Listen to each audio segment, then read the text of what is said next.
The Other Side of the Sun by Madeleine L'Engle, 2-2, which is part 2, chapter 2. I'm still working on accents for this story since it takes place in South Carolina in 1910. Our protagonist is an old woman in presumably the 70s telling this story to her grandson. She was brought over from England, and so when she speaks, I will try and do a British accent, but I think I'm going to keep the narrative in a Southern accent because my assumption is that she eventually grew into one since she's supposed to be 19 in this story. But yeah, we're figuring it out. We're 25 pages into the book, and here we go. Honoria took me to a square room with a high round window. In the middle of the floor was a big high-backed zinc tub from which steam rose. It was exactly like the tub brought to my nursery in Oxford when I was a small child. If I had been especially good, Nanny would let me soap the back and slide down it with a lovely splash into the warm water. I felt a great wave of homesickness, not so much for tidy and familiar England in this strange wild land, as for my lost childhood. Suddenly I was not certain that I was ready to be a wife. It did not occur to me that all brides must feel like this, and particularly those who have been separated from their husbands early in marriage, before they have a chance to become accustomed to this new climate. Honoria pointed out great fluffy white towels on a mahogany rack and a bowl of powder on a low dresser. There was an oval cake of hand-milled soap in a china dish. And here's a pitcher of cold water if you need it. Mr. Terry tell you about our sulphur water. Yes, Terry had told me, and the smell indeed assailed my nostrils. We're used to it, Terry had said. As a matter of fact, I like it, but perhaps that's nostalgia. Some people say it stinks of rotten eggs. And I get the analogy. But that's not it, because it's a good, healthy smell. The fountain of youth, that's sulphur water. Maybe that's why Honoria and Clive never grow old. Illyria has its own fountain of youth. The old aunts don't seem to change any either. So you stay exactly as you are until I come for you, Micca. Pavastella, don't let anybody change you. I tested the water with my toes. It was lovely and strange. I was lonely and strange and a little frightened. I was not quite certain I could bear it in Illyria without my husband. I cried a little then. I was 19 when I came to Illyria, and I had been married less than 2 months. Theron Rainier and I met at a dinner party. He had been sent to England by the Bureau of Navigation, the Navy's Office of Intelligence, and one of the first peacetime intelligence organizations in the United States. We fell in love immediately. Idiotically, romantically, like Romeo and Juliet. Except that there weren't any family problems, not that kind. Perhaps the open enmity of the Montagues and Capulets would have been easier. My father, who must have realized that his heart was giving out, gave us his blessing. And the Dowlers, distant cousins, but the nearest relatives we had, threw a magnificent engagement party for us. Terry and I had met at the Dowlers in the first place. Lord Dowler, my cousin Octavian, was retired from the Foreign Office, but still did something or other for the government, perhaps the same kind of thing Terry himself was to do in his later years. Cousin Augusta was still a handsome, if not intelligent woman, and it was her pleasure to give small dinner parties for the bright young men who were sent from all over the world to consult with her husband. The week after the engagement party, my father keeled over while he was giving a lecture. It was exactly the way he would have wanted to die, and though I grieved, it was a clean and proper grief. In a few weeks, Terry and I were married very quietly in St. Aldate's. Cousin Octavian gave me away, and I wore Cousin Augusta's wedding dress. And then Terry and I had a short honeymoon in Paris. We had expected to have perhaps 6 months together before he was sent off by his government on an assignment. When we got back to England, his instructions were waiting. If I arrived in Illyria with no preconceptions, that's one reason. He didn't have time to give me any. I tried not to cling, not to weep, but it was hard. He was being sent somewhere urgently, and nobody, certainly not his bride, was allowed to know where. There was, as usual, trouble in the Balkans. and I knew that there were still problems in the United States left over from the Civil War. Wars like ours don't end when they're over, Stella, Terry had told me. Think, aren't you suffering from the time of Cromwell? I didn't want to think about Cromwell. You've been talking with Cousin Octavian, I cried. And you've been studying Carogian. Are you being sent to Africa? Archaeology and Africa, particularly the section of Africa known as the Kairogi, were Cousin Octavian's special fields. Stella, Papa Stella. Terry held me close. Don't try to guess. It will just make it harder for both of us. He sent cables home to his family to confirm his long peremptory letters, booked me a passage on the Boadicea, and left the day before I sailed. The Dowlas saw me off with a basket of fruit and trunks worth of trousseau. I waved and waved and left my childhood behind me in England. For better or worse, alone or together, I was married. I was Mrs. Theron Rainier, and I wore the Rainier ring. I loved my husband passionately. I hoped that I was already pregnant. Of course, one didn't talk about that kind of thing in those days, though my father had brought me up to speak freely on taboo subjects. Perhaps this atypical and un-Victorian or even un-Edwardian lack of inhibition was one thing which drew Terry to me. I understood with absolute rapture what it was to be one with another human being. Naturally, we were married to the words of the English prayer book, and my husband did worship me with his body. And for me, there was never any problem about obeying him, ever, even when I wholeheartedly disagreed with him. In Illyria, Terry had said, you will learn to know me. I did realize that my own family, which consisted of my father and the Dowlas, was incredibly simple in comparison with Terry's. I was an only child. My father had been an only child. The Dowlas had no children, and my father and I were the only relatives they claimed. But in the American South, Terry had told me, kin mattered, to the point of absurdity. People fill in whole evenings tracing relationships. It's a parlor game that doesn't cost anything but memory and time. And there's plenty of both in the South. And not much else. Just relax about it and try to think of the family as characters in one of those new Russian novels you're so fond of. We may not have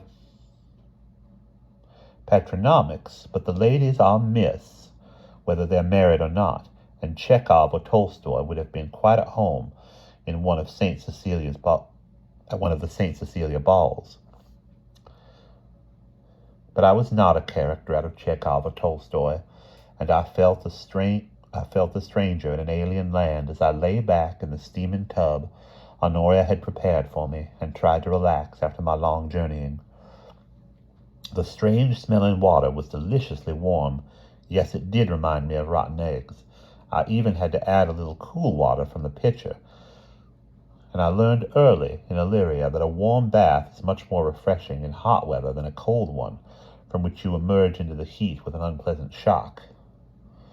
Outside the bathroom door, I heard a voice which I recognized as Aunt Irene's, warm and rhythmical and a little wistful.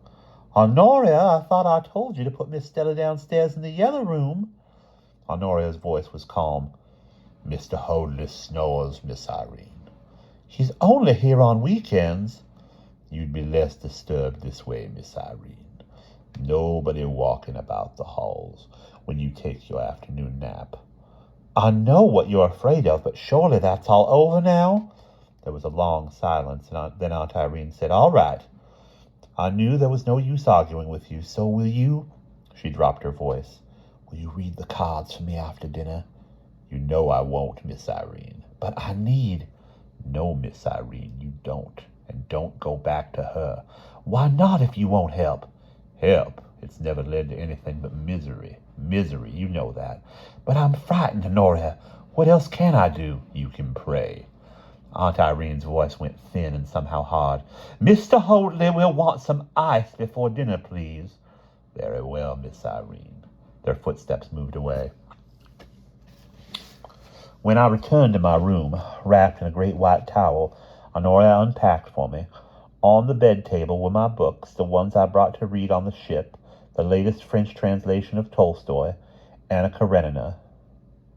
The Oblonskys, I thought, were simple in comparison with the Rainiers. One of my father's marked volumes of Plato, some poems. Under these was a book which was not mine, Pascal's Pensées. I opened it on the fly-leaf. In a firm but delicate hand was written, Marguerite Dominique de la Valeur, my husband's grandmother, his deeply loved Maddo. Marking one page was a slip of paper with some verses carefully copied out. In this parched place of desolate wilderness, this war-torn, hate-split world, oh, who will bless and redeem the blood-stained, tear-drenched ground? So once again the healing sun will blaze, the small birds sing, the flowers be found, the lion and the lamb in loving joy may graze. Who is there left the truth of love to guess? How shall we stand the violence of the sun? How hate redeem, how brothers love confess? What will be left when wind and fire are done? Only on love's terrible other side is found the place where lion and lamb abide. By Marguerite Dominique de la Valeur Rainier, translated by Olivia Hugo Rainier. I did not understand the verses, but I felt the pain out of which they had been written, and for the first time Marguerite Dominique de la Valeur Rainier began to be a real person for me, and I could share my husband's regret that she had died before I had a chance to know her and be guided by her. For I, too, was Mrs. Theron Rainier in a strange land. I lay down on the big brass bedstead covered loosely by the towel and slept. Honoria called me a little after 7. Your aunts and Mr. Hoadley are on the veranda and would be pleased for you to join them. I woke up, not quite knowing where I was, my conscious mind waking not in the present moment, but to the conversation overheard between Honoria and Aunt Irene while I was bathing. Honoria, is there some kind of problem about my room? Don't you fret, Miss Stella. I sat up, wrapping the towel around me. The old woman looked gravely into my eyes. I looked back, smiling just a little. At last, Honoria's face relaxed into a wide, radiant return of my smile. Miss Meadow right about you, Miss Stella. What? Don't mind me, Miss Stella. Talking things over with Miss Meadow the way I used to do is just one of my old woman's ways. There wasn't nothing Miss Meadow and I didn't share, nothing. We're glad you come. Maybe now the angels will come back to Illyria. She smiled again and left me. I reached for Anna Karenina, in which I had put the hastily drawn-up family tree which Terry had made for me. There's not enough time, Stella. I'm sending you to Illyria without any armor, except perhaps your very ignorance. If I try to tell you now, I'll just confuse and upset you. There are things you ought to know. All I request is that you ask your questions of Honoria and Clive, not anybody else. You won't need to ask the great aunts. They're bound to bend your ears with their nanny. Excuse me. They're bound to bend your ears with their nanny goats. What? Anecdotes, my darling. And we collapsed into the wild laughter which was all that got us through those last hours of parting. I studied the family tree now, written in my husband's swift and definite hand, preparing myself before going downstairs. Theron Rainier, Charleston, South Carolina. Father to Theron, ambassador to France, who married Olivia Hugo Dedsborough. Father of James, or brother to James, who married Mary Paget Hugo. James is the father of James, Xenia, Lucille, who married William Hutledge. Theron is the father of Theron, who married Mado, Mary Densborough, Olivia, Mark, who married Mary Hoadley. Hoadley married Irene Utley. Theron is the father of Theron, married to Kitty Larkin. Father of Theron, married to Stella, four other children deceased. Honoria and Clive our parents to Jimmy, who is the father of Terrence, Ronald, and Theron. When I got out on the veranda, Uncle Hoadley was sitting on a bamboo settee, a folded newspaper lying beside him. Honoria or Clive had drawn up the chairs around a huge brass tray on a low bamboo stand. On the tray was set out bottles of spirits and a cut glass jar of fresh mint and a silver ice bucket. Uncle Hoadley was crushing mint with a mortar and pestle, and the aunt sat hovering around him, watching the ritual. At the sound of my footsteps, he rose to greet me, and then returned to preparing the libation. He looked, I thought, as though he had stepped from a Renaissance painting, was perhaps a monk, no, at least a cardinal, performing his priestly oblations. I was grateful for Uncle Hoadley, overwhelmingly grateful, because he reminded me most comfortably of my austere and gentle father. His deep-set gray eyes were calm and thoughtful. The hot wind from the sea touched faintly stirred his soft silver hair. Without looking up from his ceremony, he nonetheless directed his smile at me. "I trust you had an adequate rest after the long drive, Stella?" "A lovely rest and a sleep, thank you, Uncle Hoadley." "Oh, Stella," Aunt Olivia cried, "what a pretty dress. Did it come from Paris?" "What a pretty dress. Did it come What a pretty dress. Did it come from Paris?" It was one which Cousin Augusta's dressmaker had made for my trousseau, and it was one of my favorites. "From Oxford, Aunt Olivia, but it was copied from a dress Worth made for Cousin Augusta."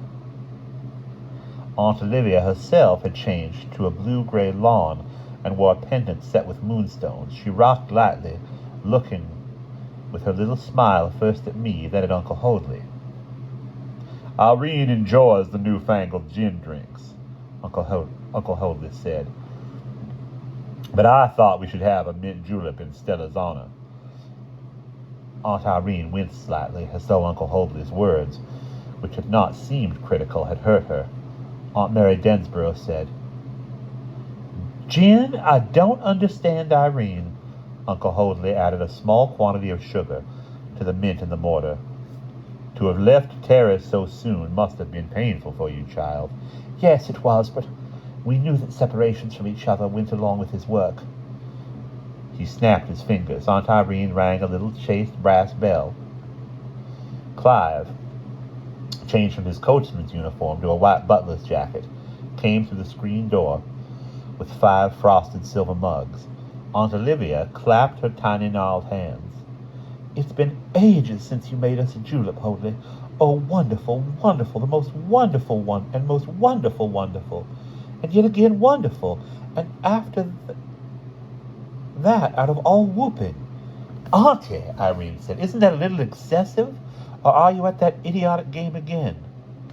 "Celia, in As You Like It," Mary Desborough said. "It's not. It's Rosalind. Point for me. I identified the play." "I should hope so. Anyway, I still think it's Celia. Look it up, then." I started to say it was Rosalind, then decided I better keep out of it.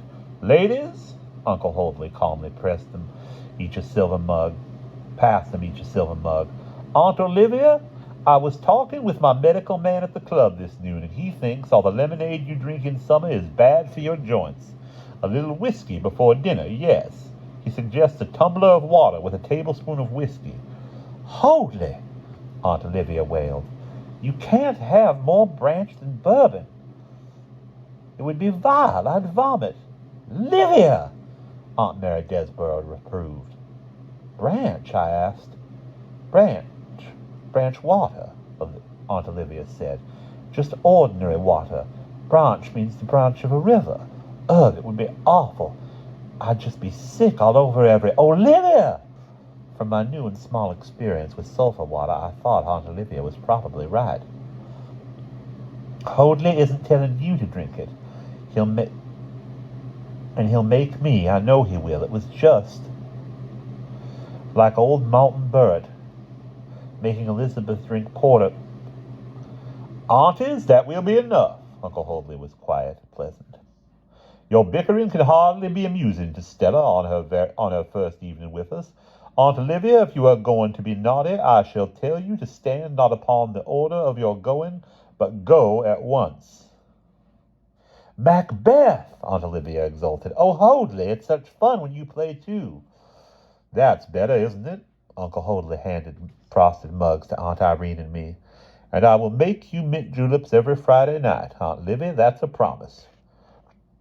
I sipped mine, and it was cool and refreshing in this tropical heat as spring rain. It's lovely, Uncle Hoadley. Take it slowly, he raised his mug to me. It's more powerful than it may seem. Any idea where young Theron is? I looked into the cool depths of my silver mug. No, Uncle Hoadley. None? He could be anywhere. Things change so quickly. There was talk about an uprising in Kairogi. Everybody was very concerned. But there was trouble in the Balkans, too. He could have been sent anywhere. Aunt Irene poked a sprig of mint in her julep. Why should a lot of black savages fighting each other in an unimportant country in Africa upset us so? What's it got to do with us? She put her mug down with a clank. Why can't we let them fight? Good riddance. Why do we always have to butt into everyone else's business? Uncle Hoadley poured a generous amount of whiskey into his mug and swirled it around. If we want to emerge from the destruction of our recent troubles, he smiled slightly, as a country of any power, then the world is our business, my dear Irene, and Kairogi is part of the world. We would be blind indeed if we chose to ignore Africa at this point in our history. Well, it's beyond me.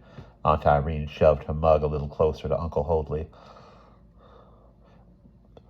But if he noticed, he gave it no indication.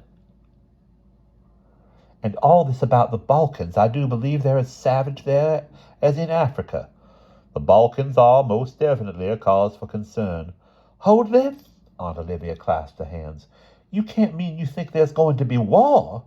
Of course there's not going to be war, Aunt Irene said. The world is far too civilized for that. Uncle Hoadley sighed. You were not quite as affected by our own war as the rest of us were, Irene. Again, he had hurt her. I couldn't help. He held up his thin, authoritative hand. I'm afraid the world will never be too civilized for war.